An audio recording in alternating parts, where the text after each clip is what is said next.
Leo, this is your final payment. Eleanor Shaw's assistant, Caroline, slid a thin check across the polished surface of the conference table. I glanced at the numbers. Damn, 20% more than what was stipulated in the contract. Miss Shaw must be in a good mood. Of course she was. The original was coming back, and she was in a hurry to get rid of the copy. Tell Miss Shaw I appreciate it, I said, smoothly tucking the check into the inner pocket of my suit jacket. I flashed a practice smile. The final settlement was prompt. It's been a pleasure doing business. Caroline's expression was a little strange. Miss Shaw said, "You can stop by our office now. There are some personal items to hand over." I checked my watch. A little after 3 in the afternoon. Wasn't she supposed to be on overseas video conference call right now? It seemed the news of Julian Hayes' return was enough to make even a workaholic like her break character. Of course, I'm on my way. On the private elevator ride up to the penthouse office, I adjusted my tie in the mirrored wall. I made a point of wearing the navy blue suit Eleanor liked most, along with a spritz of the woody cologne she favored. If this was my last performance as the perfect stand-in, I might as well nail the finale. Come.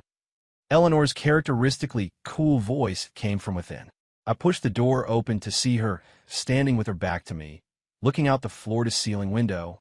The afternoon sun bathed her in a golden light, making her look regal and untouchable, if you ignored the way she was subtly tapping her toe on the marble floor. Ms. Shaw. I stopped 2 yards from her desk, the prescribed safe distance. Caroline said you wanted to see me? Eleanor turned around. Her makeup was more meticulous than usual, her lips a vintage red, her hair pulled back in a flawless chignon. Sit, she said, gesturing to the sofa in the guest area. Oh, a deviation from a script? I sat down without hesitation, letting my legs fall open naturally, my elbows resting on my knees. It was Julian Hayes' signature posture. Even if I was on my way out, I had to stay in character until the curtain call. Eleanor's gaze lingered on me for a moment before she walked over and sat on the opposing couch. A manila folder sat on the coffee table between us. Julian's flight lands tomorrow at 3 p.m., she stated, getting straight to the point. I know. Caroline told me. I nodded. Congratulations, Miss Shaw. The leading man is finally back. That's why our contract is ending early, she explained, as if I needed a reason. I get it. Totally understandable. I smiled and pulled the keys to the high-end downtown condo from my pocket, placing them gently on the table. As agreed, I've cleared out all my personal belongings. The clothes, watches, and electronics you gave me are all in the walk-in closet. Here are the keys. My breezy, professional detachment seemed to catch her off guard. She stared at me for a long moment. Is there anything you want to say? She asked suddenly. As she spoke, her fingers began to tap restlessly on her knee.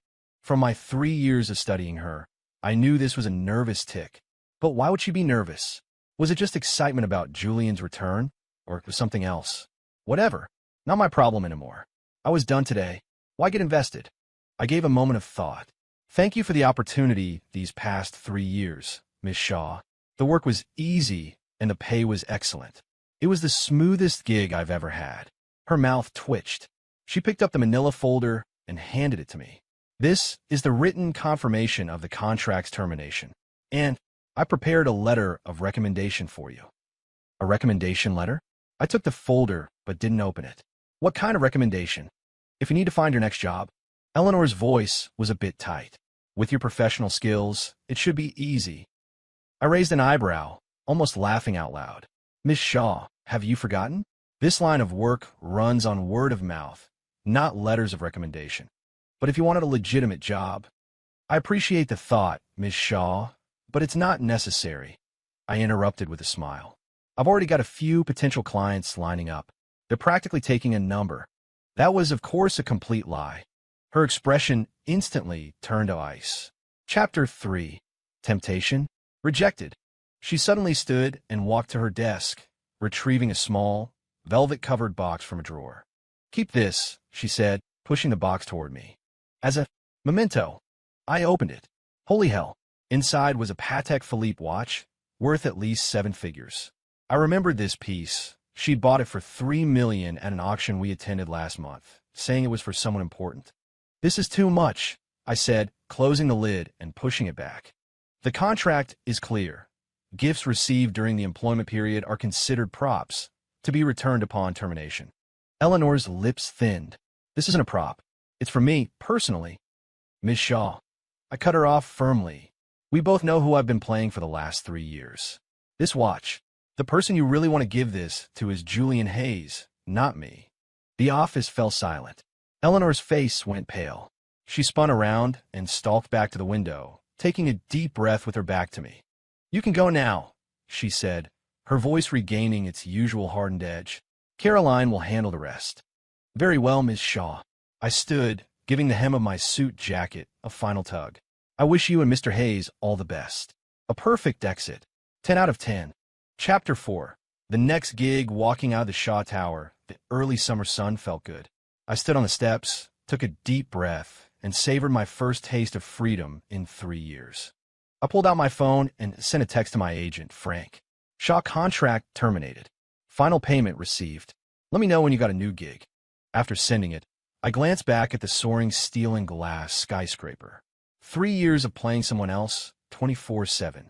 Now, finally, I could just be Leo Vance again. My phone buzzed. It was Frank. So, what did you get for a severance package? Frank's voice was laced with his usual cynicism. Standard payout. I didn't ask for more, I said, heading for the subway station. But she was generous.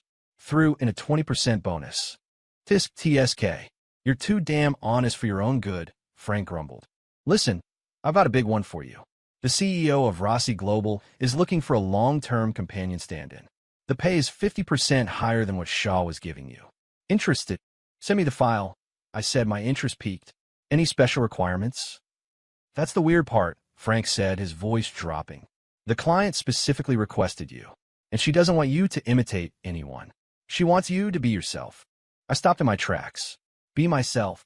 Yeah, said she likes your type, Frank chuckled. Tomorrow, 10 a.m. The Peninsula Cafe. Don't be late.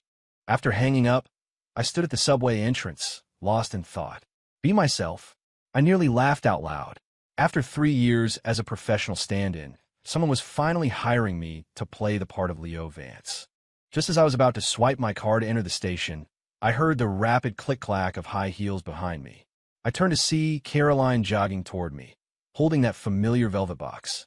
Leo, she called, breathless, cutting me off. Miss Shaw insists you take this. I sighed, took the box, opened it, and fastened the expensive watch to my wrist. I then handed the empty box back to Caroline. There. Is that better? Tell Miss Shaw I'll take good care of it. If she ever wants it back, she knows how to reach me. Caroline looked like she wanted to say more, but just nodded and turned away. I looked down at the heavy timepiece on my wrist and noticed something I hadn't before. The back of the case was engraved with 2 sets of initials, J, Ush, and E, S. Julian Hayes and Eleanor Shaw. How ironic.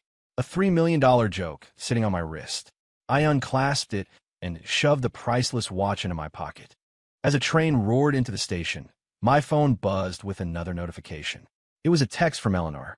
You can stay at the condo until the end of the month. No rush to move out. I chuckled, didn't reply, and walked onto the platform. For the first time in 3 years, I didn't have to play a part. I didn't have to calculate whether every expression, every gesture, fit the Julian Hayes persona. Stand-in rule number 1. Never catch real feelings for the client.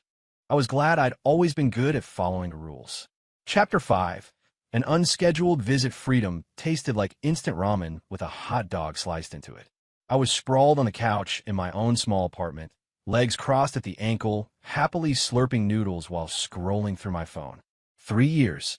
3 years without having to wake up early to make a gourmet breakfast, without wearing perfectly pressed shirts, and most importantly, without having to maintain that elegantly mature smile for Eleanor. Now I could wear baggy shorts, sport a messy head of hair, and add an extra hot dog to my spicy beef ramen. Perfect. I mumbled around a mouthful of soft-boiled egg. My phone buzzed. It was a message from Frank. File on Ms. Rossi sent. 10 a.m. tomorrow. Don't be late. She's a major client. I opened the file and scanned it.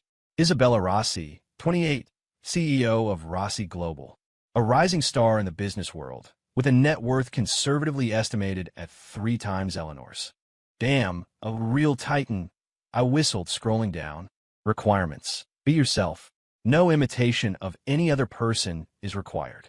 Accompanied to social functions as a stable, long-term boyfriend. Contract term, 6 months. Compensation, 1. 5x market rate. Weird. She really doesn't want me to play a character? I rubbed my chin. Does this Ms. Rossi just have a thing for my type? As I was pondering this, my doorbell rang. Who is it? I shuffled over to the door in my flip-flops. And then I froze. Eleanor Shaw was standing in my hallway. An ex-client showing up on your doorstep. Awkward. She wasn't in her usual power suit, but a light-colored trench coat, her hair down and looking softer than usual. But she looked tired, with faint dark circles under her eyes. Ms. Shaw, I raised an eyebrow. How did you know where I live? She pressed her lips together. Your address is in your HR file at the company. Right. I nodded, not moving to let her in.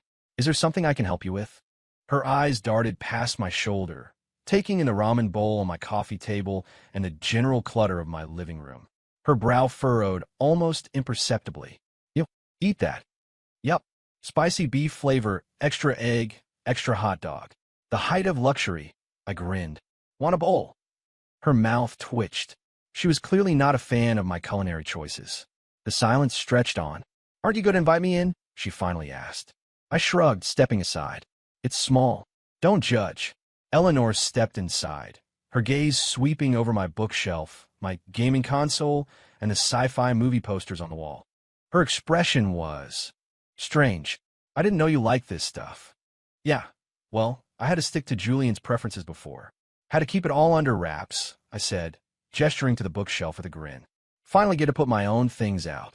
She didn't reply, just walked to the sofa and hesitated before sitting, as if afraid she might catch something. I handed her a glass of water.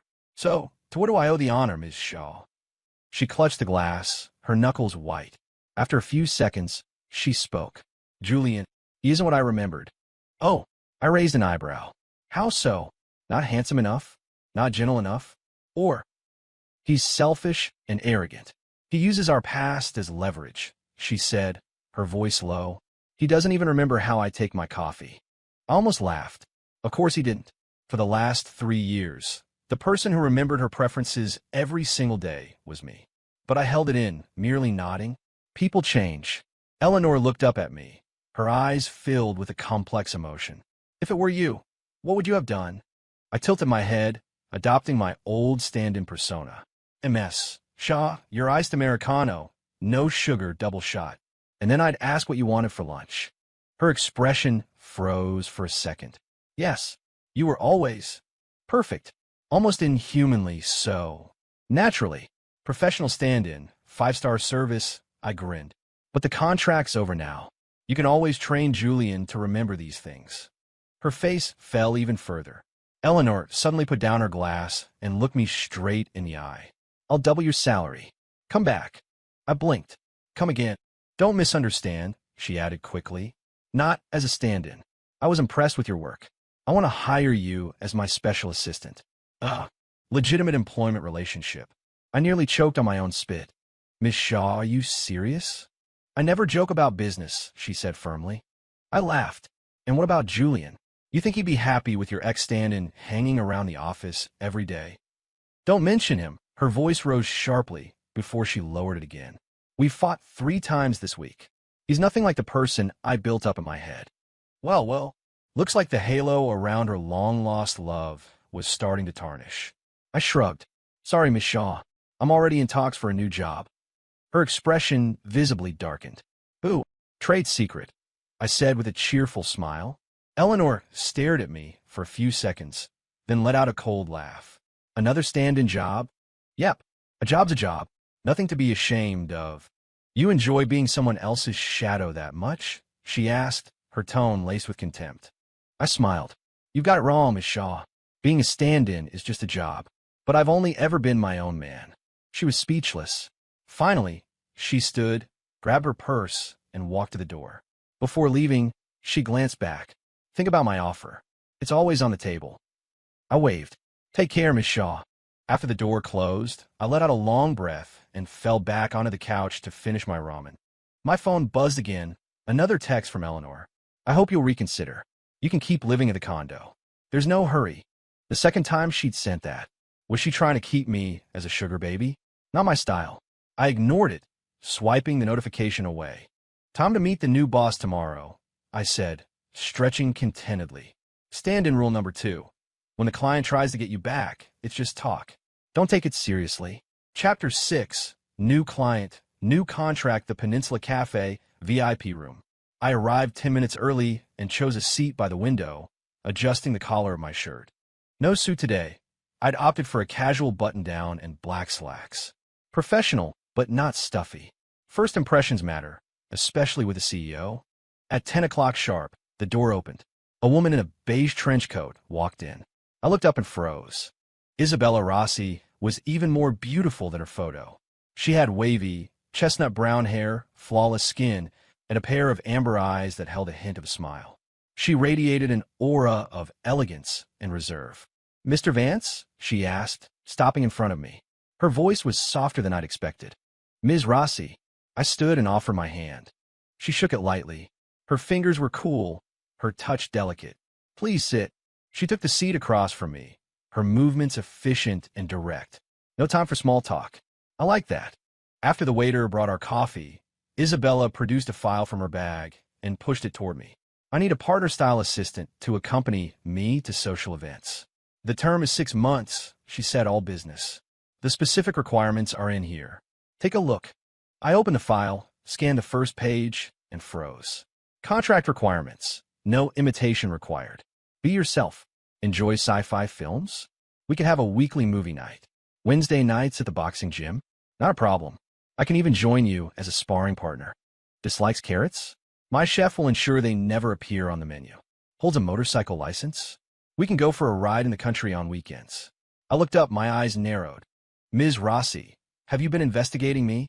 "What do you mean?" "These requirements read like a list of my personal habits." A small smile played on her lips. "Of course. One must do their due diligence before hiring someone." "But this is incredibly detailed," I said, pointing to one line. "You even know I like my ramen with a sunny side-up egg?" She let out a soft laugh. "A professional habit. I like to be in control of all the variables." "Let me guess," I said, leaning forward. "Finding an assistant would be easy for you. You wouldn't need to go to these lengths just to hire me. You could find someone more suitable or someone who better fits a certain mold instead of me. But you didn't, which leads me to believe." I looked her straight in the eye. Isabella's expression shifted, a flicker of surprise in her amber eyes. "I'm guessing that you're one that got away. The person you want me to emulate has habits and a personality very similar to mine. Am I right?" I finished, leaning back with a triumphant look. Yes," she said, looking at me with a strange expression. "You're very perceptive. That is precisely why I sought you out. You're much smarter than I anticipated." "Of course. You know who you're dealing with," I said with a cheerful grin. "Yes, you're a real genius," she replied. I beamed, feeling a strange sense of unease I couldn't quite place. Something was off, but I couldn't put my finger on it. "As for compensation," she added, "it's 50% above the highest market rate. 50% up front, the remainder upon completion." I raised an eyebrow. "That's very generous." "You're worth it," she said simply. Damn, rich people really did have a way with words. I read through the contract one last time, saw no red flags, and signed my name with a flourish. "A pleasure doing business with you, Ms. Rossi," I said, extending my hand again. "Call me Isabella," she replied, shaking it. Then she said, "Move into my apartment tomorrow." "What?" I nearly choked on my coffee. "That fast? Living together tomorrow? Isn't this moving a little quickly?" "My social circle has already been informed that I have a serious boyfriend," she said calmly. "Moving in together sooner makes the story more believable." I rubbed my chin. "Fine. It's not like I have much to pack." She nodded and pulled a set of keys from her bag, sliding them across the table. "What's this?" "A Ducati Panigale V4, she said nonchalantly. "I heard you're a fan of motorcycles." My eyes widened as I snatched the keys. "Are you serious? I've been dreaming about this bike for years." A genuine smile touched her eyes as she watched my excitement. "We can take it for a spin this weekend." Damn, this boss really got me. There was a strange sense of familiarity about it all. As we were leaving the cafe, Isabella suddenly asked, "Are you free tonight?" "Yeah, why?" "I've booked a table at Galaxy's Edge. I hear their sci-fi themed holographic dining experience is quite impressive." She paused. "I thought you might like it." I was floored again. "You even know I like sci-fi themed restaurants?" She smiled faintly. "Just a guess." "Yeah, right." But I had to admit, her guess was spot on. Over dinner, I tested her with a few questions about classic sci-fi films. She answered every one perfectly, and could even debate the five-dimensional tesseract theory in Interstellar with me. "Isabella, don't tell me you're a sci-fi nerd, too." I had to ask. She sipped her wine. "I'm just familiar with the topic." "Weird. So weird." She knew my taste in excruciating detail, but played it off as nothing. But for a Ducati and a fat paycheck, I decided to let it slide for now. Back at my apartment, I just finished packing when my phone started buzzing incessantly. 3 texts in a row from Eleanor. "Did you really take a new job? Who hired you? Is it another stand-in contract?" I raised an eyebrow, not planning to respond. Then another one came through. "I'll triple your salary. Come back." I scoffed and swiped the notification away. Stand-in rule number 3. When a former client offers you a raise, ignore it. Never go back. Tomorrow I was moving in with Isabella. Lying in bed, staring at the ceiling, I felt a strange sense of anticipation. Who was this new boss, really? Chapter 7. A perfect fit, new life, new place. Isabella's apartment was a penthouse in the heart of the city. It was spacious and bright, with a minimalist, high-end design and a wall of windows that offered a panoramic view of the skyline. I stood at the entrance with my suitcase and let out a low whistle. Not a bad view. Isabella took my suitcase and gestured naturally toward a room next to the master bedroom. "Your room is in there. I've already stocked the closet with some clothes for the season. See if they fit." I walked in and my jaw dropped. An entire wardrobe of casual wear workout clothes, even several sets of tank tops and shorts for boxing, all in my style and my size. "Isabella, you're a little too good at this whole preparation thing," I said, holding up a black jacket in amazement. She leaned against the doorframe, a smile on her lips. "I told you, I like to be in control. Weird, still weird, but a comfortable kind of weird." 3 days later, Isabella took me to a corporate gala. It was my first appearance as Isabella Rossi's boyfriend, and by all rights, I should have been nervous. But strangely, I was more relaxed than I'd ever been on a job, because this time I just had to be myself. At the event, Isabella took my arm as she introduced me to a few industry titans. "This is Leo Vance, my boyfriend. Not this is a stand-in for so-and-so. Not he's playing the part of my partner. Just a simple, my boyfriend." It felt surprisingly good. What was even more surprising was how unnatural our interactions were. They didn't feel like an act at all. When she handed me a glass of champagne, I took it and noticed it was a non-alcoholic version. She knew I was a lightweight.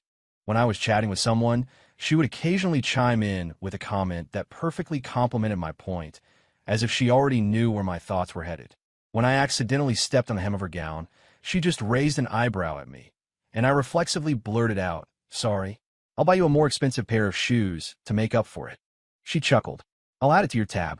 Our chemistry was uncanny, like we'd known each other for years.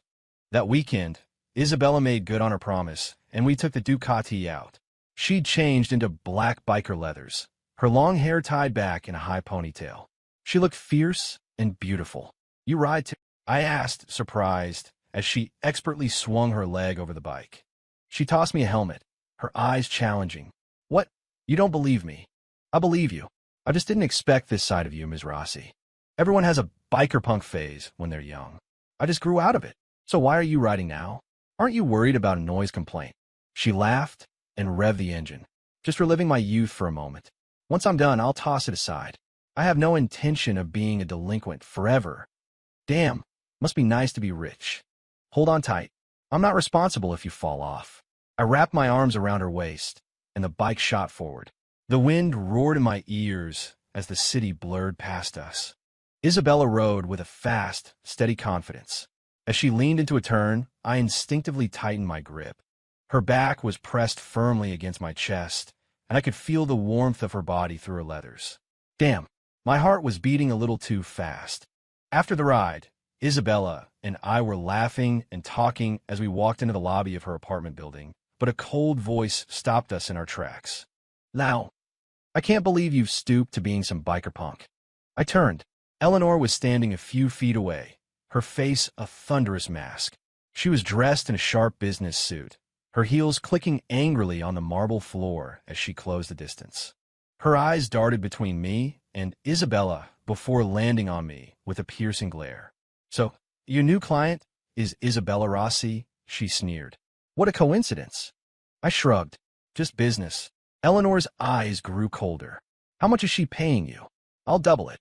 Isabella let out a soft laugh and draped an arm over my shoulder, her voice lazy. "Ms. Shaw, there's a certain etiquette to poaching talent, isn't there? First come, first served." Eleanor's gaze dropped to Isabella's hand on my shoulder, her expression hardening. "Leo, we need to talk." "About what?" I raised an eyebrow.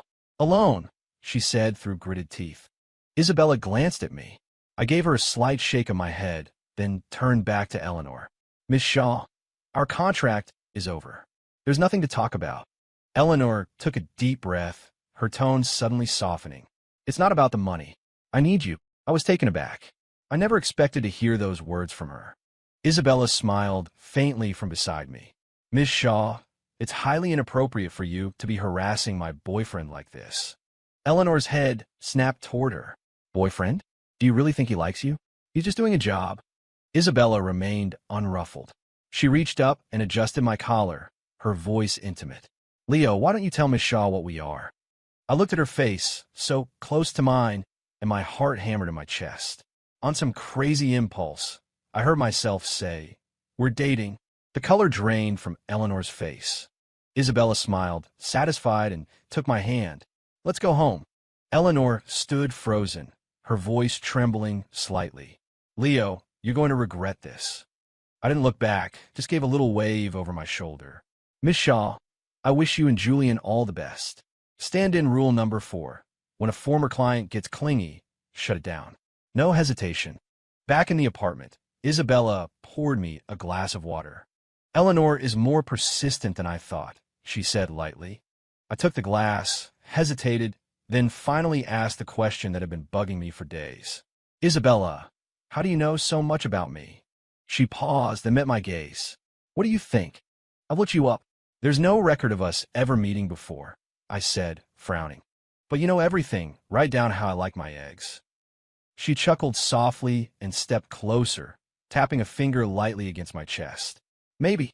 We knew each other in a past life." My heart skipped a beat again. This woman was dangerous. Chapter 8. Proximity and Investigation. On the 7th day of living at Isabella's, I woke up late. I shuffled into the kitchen, rubbing my eyes, and found her already making breakfast: fried eggs, bacon, toast, and a cup of coffee. I stared at the mug and raised an eyebrow. "How did you know I like my coffee black?" Isabella was slicing fruit, not even looking up. "A guess." "And this?" I pointed to the perfectly cooked, sunny-side-up egg on my plate. "Also a guess." I narrowed my eyes. "Isabella, your guesses are a little too accurate, don't you think?" She finally looked up, a small smile playing on her lips. "Maybe I'm just lucky." "Yeah, right. But I had to admit, the breakfast was perfect." "You're not working today?" I asked around a bite of toast. "I have a meeting this afternoon," she said, handing me a napkin. "I can spend the morning with you." "With me?" "The boxing gym. Did you forget?" She pointed to the calendar on the wall. "It's Wednesday." I blinked, suddenly remembering. The contract mentioned my weekly gym sessions, but I never imagined she'd offer to come with me. "Ms. Rossi, your client's services are top-notch," I laughed.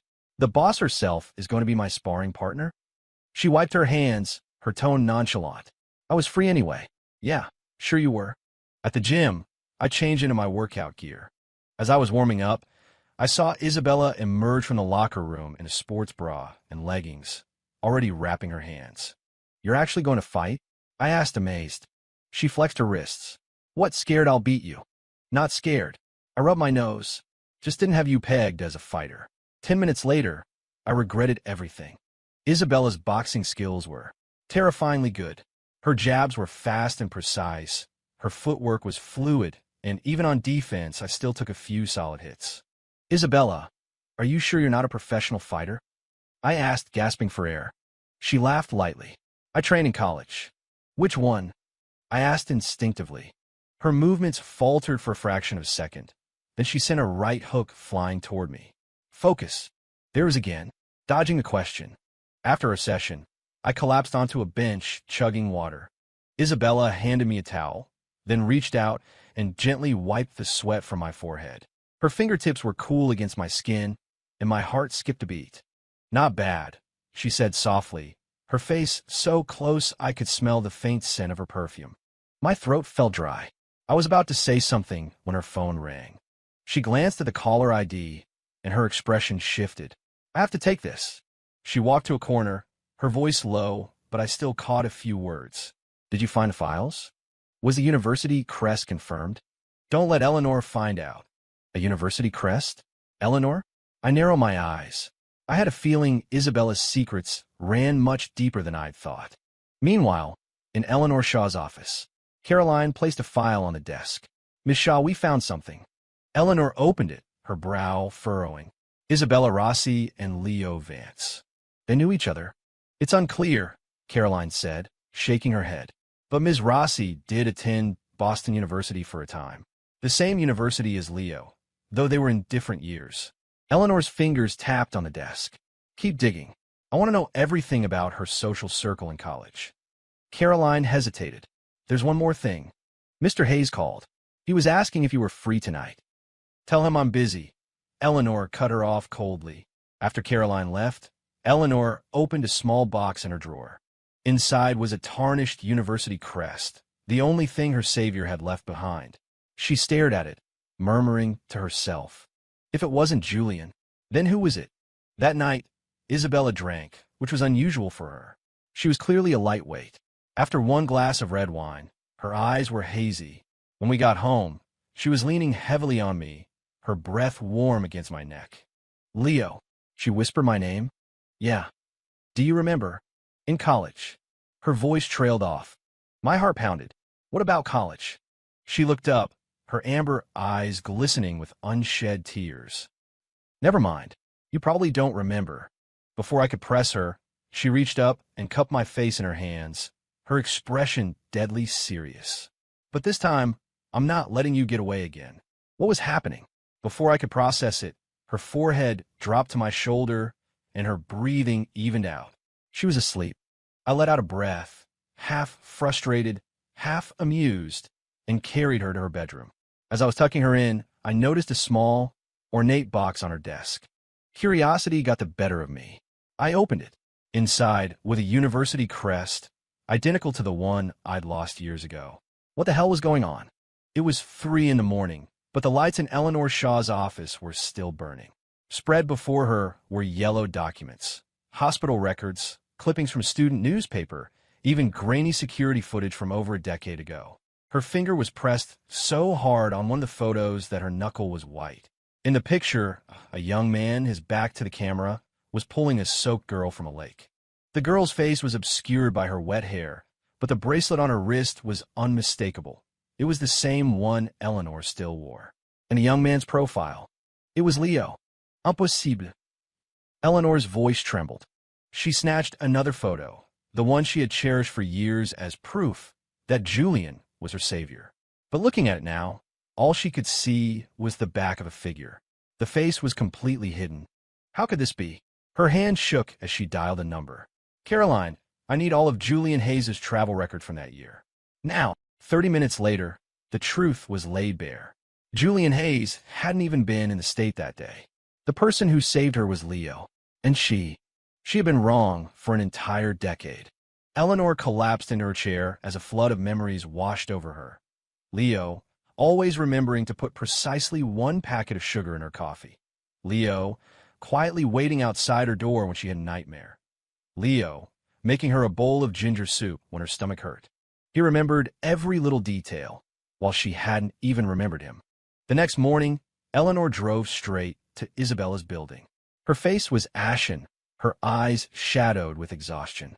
When she saw me leaving the lobby, she practically lunged at me. Leo, she cried, grabbing my arm. I found out. You were the one who saved me. It was you, wasn't it? I stared at her, confused. Saved her? Miss Shaw, you need to calm down. How can I be calm? Tears streamed down her face. The person I've been looking for 10 years was you. And I made you a stand-in. Her voice broke. I'm so sorry. I really didn't know. I was silent for a moment as a vague memory from college surfaced. A girl in the water. Had that been her? I gently pulled my arm away. Miss Shaw, even if that's true, it was a long time ago. It doesn't matter anymore. No. She shook her head frantically. We can start over. Not as a stand-in, not as an assistant. I'll give you any position you want at the company, stock options, a house, a car, anything. Please, just come back. She was a gambler who had lost everything, making one last, desperate bet. Looking at this once proud woman, I felt a pang of pity. Eleanor, I said, using her first name for the first time. Even if I did save you back then, so what? She froze. I took the stand-in job for the money, not to win your affection, I said calmly. The day that contract ended, our relationship was over. Her lips trembled. Then why? Why were you so good to me for 3 years? I smiled, and it was a cold, professional thing. Because it was my job. The truth, in its simplest form, was also the cruelest. Eleanor sank to the ground. The woman who had always held her head so high was now crouched on the concrete, her head in her hands. Please, she sobbed, grabbing at my pants leg. I can give you more than Isabella can. I can love you. I took a step back, my expression calm. Eleanor, don't do this. Then what should I do? She screamed, her voice raw with grief. Don't I even get a chance to make it up to you? There's nothing to make up for, I sighed. We had a business arrangement. That's all. I turned to leave, but her voice, sharp and bitter, stopped me. What about Isabella? Isn't she just hiring you to be a stand-in too? I paused at the curb. I looked back over my shoulder, and a genuine, gentle smile touched my lips, a smile Eleanor had never seen. No, she hired me to be Leo Vance. Because the real thing never needs a replacement. Chapter 10. I was my own stand-in. That night, I knocked on Isabella's bedroom door. She had just showered, her hair still damp. She saw the look on my face and paused. What's wrong? I held up the university crest. It's time you told me the truth. Isabella's gaze flickered, but she nodded.